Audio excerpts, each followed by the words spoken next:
Hello বন্ধুরা, একটি ছোট্ট সিট ঘরের স্ল্যাব বান্ধা শেষ করলাম আজকে একদিনেই। কালকে ঢালাই দিয়ে দেব।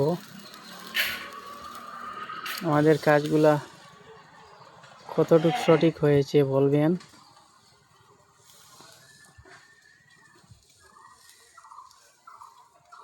ডবল জালি বাধাই ভরছি।